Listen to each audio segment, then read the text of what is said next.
Welcome to InContact, a news and public affairs presentation by the Atlanta Association of Black Journalists. And now your host, Angela Robinson. Good morning. Affirmative action, a noun, a policy or a program that seeks to redress past discrimination through active measures to ensure equal opportunity as in education and employment, according to the American Heritage Dictionary. Affirmative action means positive steps taken to increase the representation of women and minorities in areas of employment, education, and business from which they have been historically excluded. So says Stanford University's Encyclopedia of Philosophy.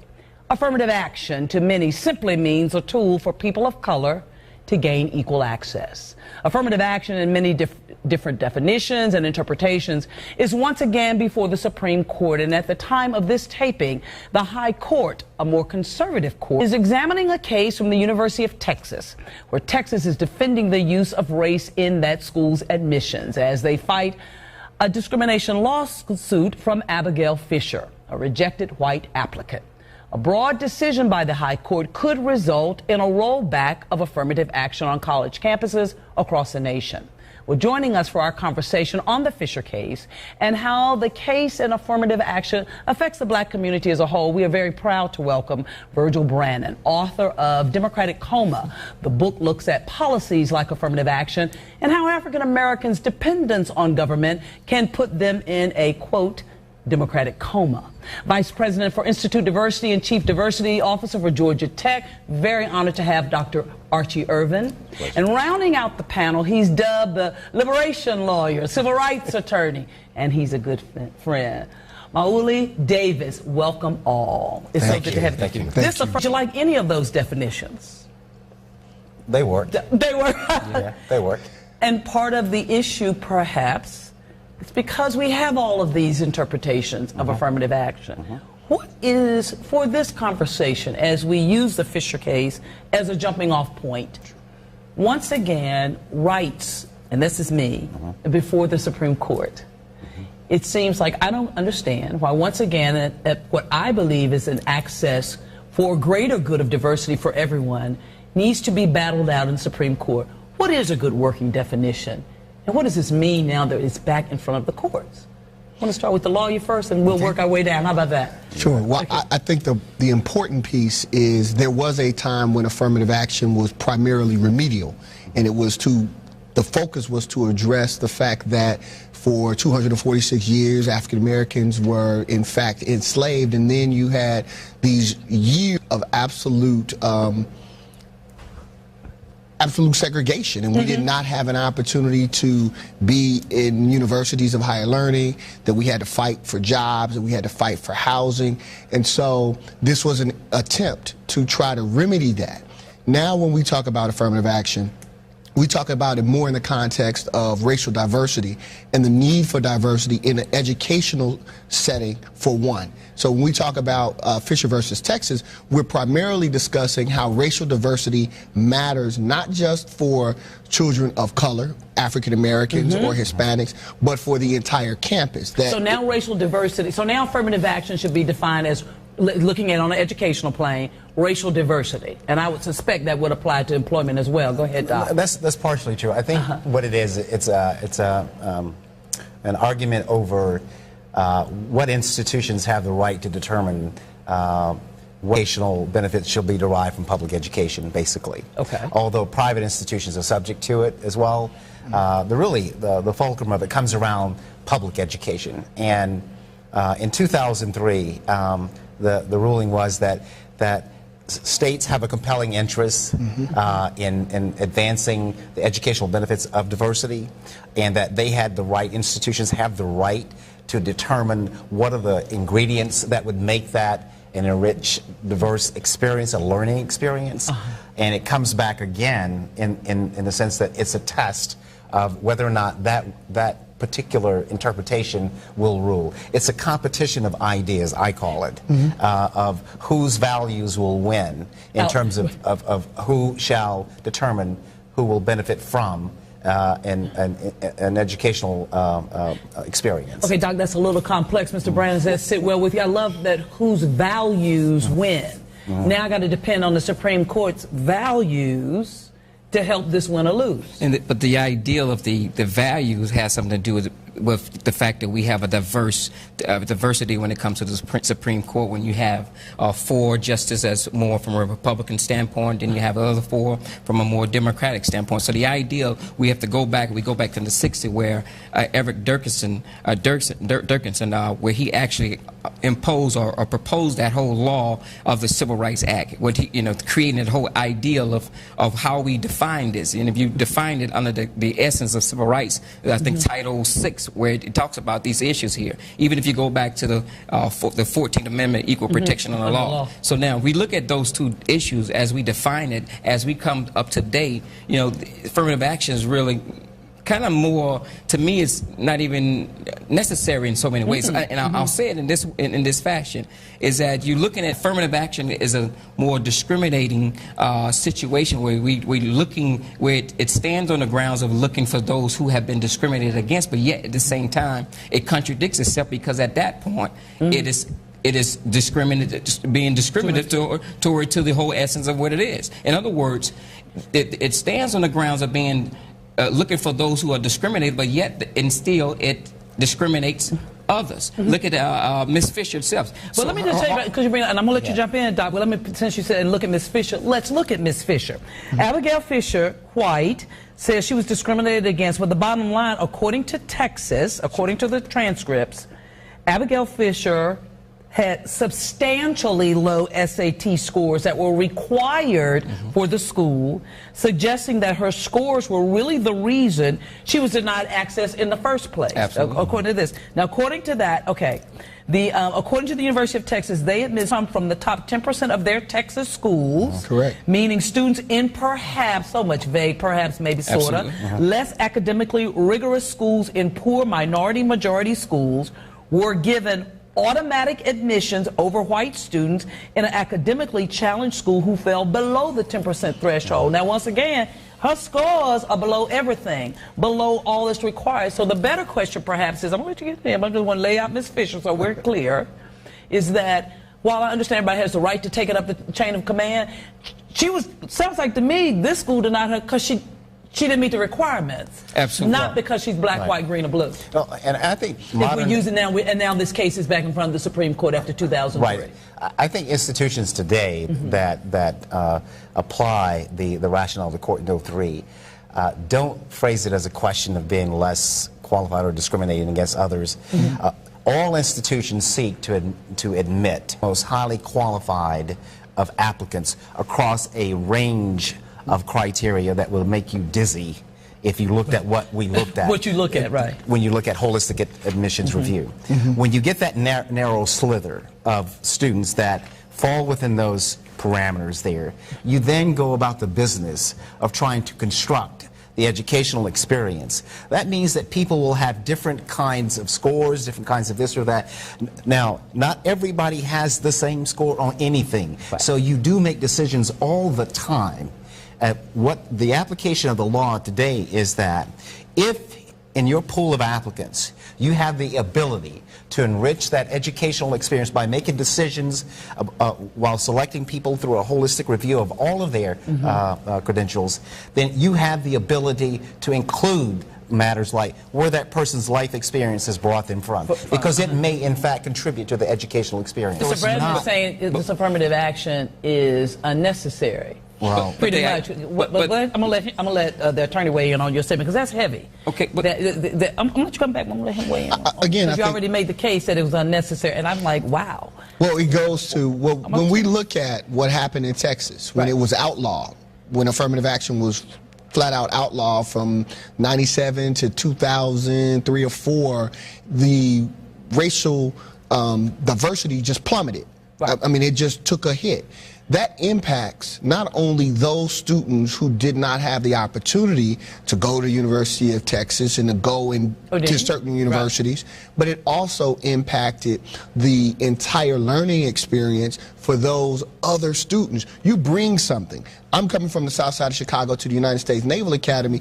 I didn't just bring race, I brought my whole culture, my holisticness, and so it's just one issue. Race is not in the holistic review process that these schools are going through and looking at, it's not just, race is not like, okay, because that person's black, they get in, because this person is Hispanic. It doesn't happen. It does not function that way. It doesn't function that way. But see, that's a level of still, we're discriminating against others. Now, you take it to the level of we're trying to pull out the minority issue of it, and we're trying to say that we need to give special treatment to those who are who don't have that privilege. But at the same time, if that child walks in the door from a minority standpoint and walks into an institution where that institution is a higher being than what they was going. In other words, if they went to a state college, their grades may be at a certain high standard level, but if they're trying to get into Harvard and colleges of that magnitude, I mean, their grades may not be as on that same level. It's somewhat to the point. In essence, so what I'm saying is But you're saying that the tool of affirmative action shouldn't help them get into Harvard. Am I hearing that correct? What I'm saying is that the idea... Because you're working on the premise that everything's equal and everything is not equal. Absolutely. I'm working on the essence of that everything. To me, personally, I haven't had those issues here. Now, where is it that it says that we're discriminating against anyone? But the bottom line, the point I'm trying to make is that we're dealing with a system that is created to recognize those who have been discriminated against, but yet and still the system eliminates those who are left behind, who they're not speaking for. In the case of Abigail Fisher here, it now becomes the minority. In this case, challenging the Supreme Court from a case of being discriminated. So now, and as a minority. So now the issue is, it's almost contradicted to the whole level of which it's created. But inherently, but her grades were substantially lower than the threshold. I just need to. But have inherently, that on the floor. all decisions involve making distinctions about individuals. You may say that you are dating in the sense that I am making a difference of interpretation. So I discriminate this from that. I don't see it as being discriminating on the basis of race. We try to make value judgments on whether or not those students can benefit from, contribute to the educational experience, and we look at what they bring, the package. No student is admitted that does not have the academic requirements to get in. It is absolutely a truism. It is illegal to do that, and no institution will do that. But within that pool, if I had 5,000 people that I admitted to my class, and I can only enroll 3,000 of them. But that's discriminating. You have to do that. You do that all the time. But I'm curious.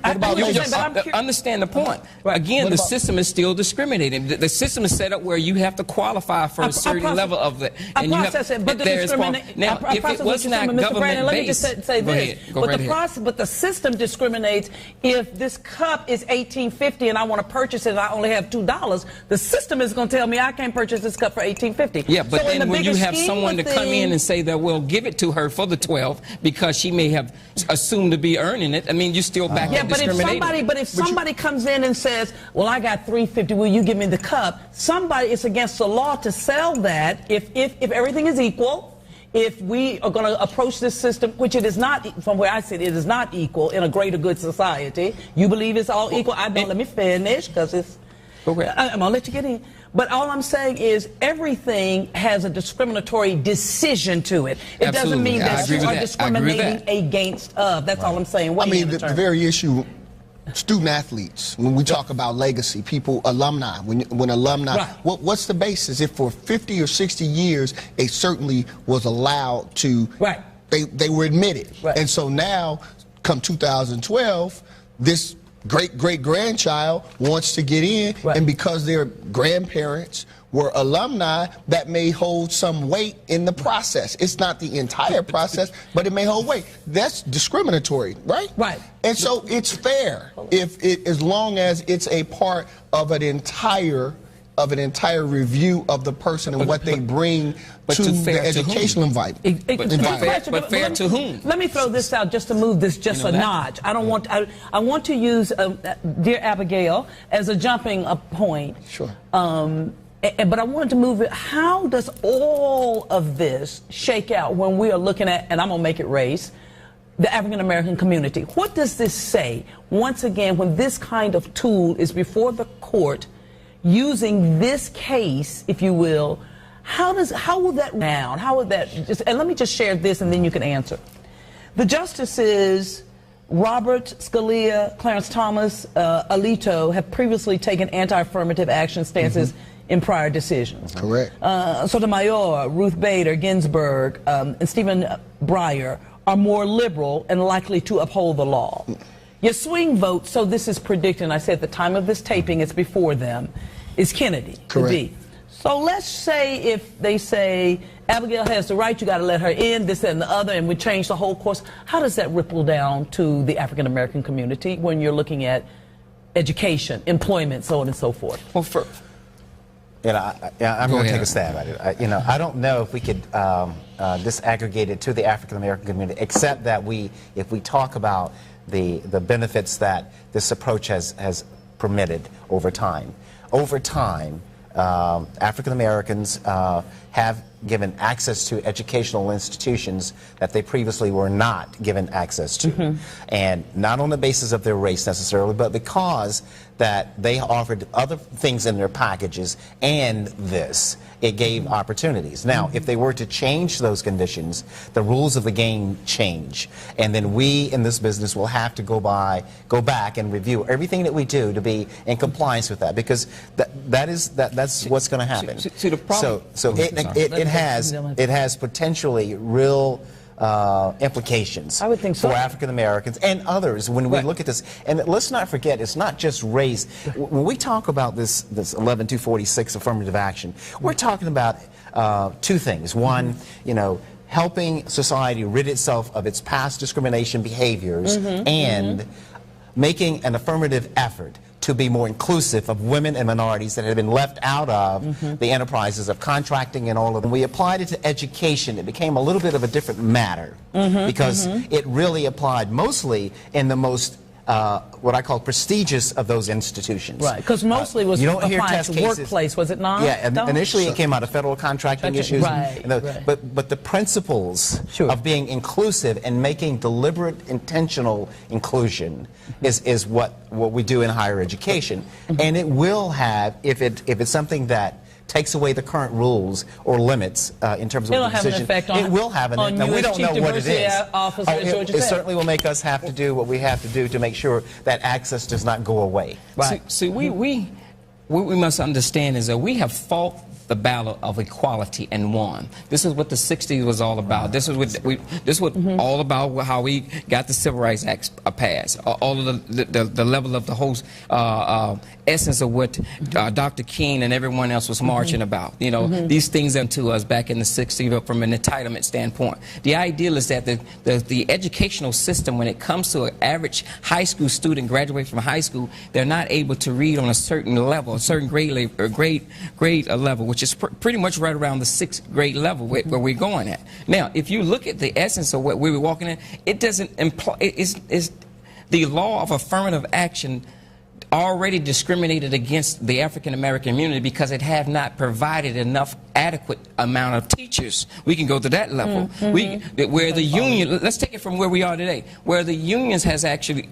dictated where we go. We're spending so much funding on teachers, but not the child itself. So, if we're going to speak about we're going to talk about education, we got to look at the discrimination against the child versus the teacher. What you're saying is but I will say this, because I think some would say to you, and I'm going to let you weigh in, Attorney Davis. Some would say to you, Mr. Brannon, that the equality notion has been written and documented, stamped and notarized on this piece of paper. And I think those would challenge you to say, but is it in action? You can change laws, but it goes back to, as some wonderful person told me, I'm sure I did not think this up, it's very hard to change someone's heart. It's very hard to change someone's mind. So I think I think some would push back and say, oh yeah, the paperwork was signed. I really didn't think we'd have to take this back to the Supreme Court. We just did in 203. I think every few years my equal and civil rights are up for question. By golly, people didn't even want folks to vote just a couple of weeks, a month or so ago, a while ago. So people would say, while it's written in documentation of equality, it's not done in action. Attorney Davis. I mean, we experience it and we see it even when we do criminal defense law, just the way young people are even encountered by law enforcement, depending on their neighborhood, depending on how they look. That's a reality. We can't just say, well, the law says everyone is supposed to be treated equally under law. If that was in fact the case, I would not have a civil rights division as a part of my law firm, because we routinely see where officers are engaging with young people, both with excessive force, false arrest, all of those issues. We do that. That's the law. We fight those battles. The issue is, and I think what's going to be interesting as it relates to how this turns out, is that I think the message is racial diversity is the goal. Is it a good goal for universities to have? Is it a good goal? As a means is what you're saying. As a means. Now the question becomes, what is the process? And so I think there's going to be issues around what's the process? And Brandon, I think that's what Kennedy changed the process. I think that's what Justice Kennedy is going to say. Have to wrestle with, right? Go ahead, Doc. And I agree that we've accomplished a lot as a society in terms of putting on the book that sort of make us a better place to be. Right. But we know that social structures don't change as a result. They can change. They can change. They don't change just as a result of implementing a law. Right. And I think what I'd like to say is that a part of what this is about is about, people come from various opportunities of life, and they're not equal. They're not equal. And some of them not of your own making. So when you have the ability to change generations, I mean, absolutely transform communities through education, I think that is a very noble goal. As a That's country, true affirmative as a country, we owe it to ourselves to fully empower our citizenry so that we have the ability to produce, to be productive citizens. And it's happen unless we take pain to make this happen in a way that we produce results. Let me push your book for a minute. I want to touch on it. I'm going to. Okay, you want me to push your book? Go right ahead. Go right ahead. Then I'm going to let you weigh in because I want to bring up something, and I feel it coming from you and to react. The book is Democratic Coma, and some of the Amazon, I got information from Amazon, we chatted about that, described it, and I want to pull this out and have your comment on that. Success will come to those who drop their cloak of victimhood, realize they have the power and means within them to achieve, and take action to create a life of purpose, love, and integrity. Absolutely. So if we follow that, is what I'm feeling is part of the essence of your book, and not necessarily depend on this law of government to make it right. Absolutely. Then we can have Jubilee. See, the idea is all of us are gifted. All of us are created by one of the greatest and creative in this world. And we can do things, but we have not been taught that we can do those things. We have not been taught that we can succeed. We are at a level in life where we're being told and misguided, misled by our parents, and mistaught by these typical leaders. We've been shown different ways. A lot of times we can prevent these crimes from happening that the attorney here is saying, but the case of the matter is we're not educating them on the fact that they have a purpose in life, that they can achieve so many different goals, that they can do things that is unlikely could be done. But until we focus on those issues, then we're going to continue to have this issue that we're having. Now, from the walks of what I see, affirmative action to me, I've seen equality. All of us sitting here, we see it. We've seen equality, but yet and still the youth have not seen it. So how do we paint that picture to them so that they can see that? Well, and I think the problem is it's a level of who we've been following is our problem. And the problem is that, as I talk about the book, the problem is the system that has been created to the level to make people think that they have not found equality or freedom. I think one way we can paint the picture, interesting point of the young people following, is when your grades are substandard, you don't have an issue. She made an issue of race. This school said they're bubbling over in diversity, and her stuff was lower than the lowest of what they can take. And that's how you tell a young person you achieve and make great and do all your whole package comes to the table. But the rest of her package wasn't a table. We're just using this as an option. And let's say let's say the rest of the package would. But again, she's challenging a system that is discriminating against her now. I got a minute left. I want everybody to weigh in your last 30 seconds for both. I got about a minute left. Yeah. Well, so let me say, I think that we it's a difficult discussion. Yes. Because it's based upon largely your philosophical vantage points. I happen to believe that we maximize the good, the public good, when we err on the side of promoting inclusion. And not to the point of discriminating against an individual. There is no process known to humankind where we could actually make decisions where some people are not negatively affected. Sure. But as long as it's not systematic against a person on the basis of their race, which is what we started out with, then I think that's a part of the decision making for higher education. I got 30 seconds. I'm going to let you have the last word. How many times do we have to be told that standardized testing alone does not necessarily say what a young person's capable of? That culture is infused in that standardized testing. We miss young people. Young people who come out of certain areas, young people who come from certain schools, young people who don't score the same on standardized tests. We just miss them. God forbid we miss a young, brilliant person because their stand test was not what the test is geared towards white middle-class children. That's the reality of it. And so we have to address that issue to give these young people an opportunity. And I believe it is amazing what you see young people are capable of and what they can do when they're in an environment of higher learning and education. That's what this is about. I'll give you 10 seconds. But when they have been misguided, misled by leaders, misraised by their parents, it is impossible to see that they can achieve greater goals. Last word, I'm out. I'm out. That's great. That's great. I'm trying to push this one last time before I have to say goodbye. It's Democratic Coma, Virgil Brannon.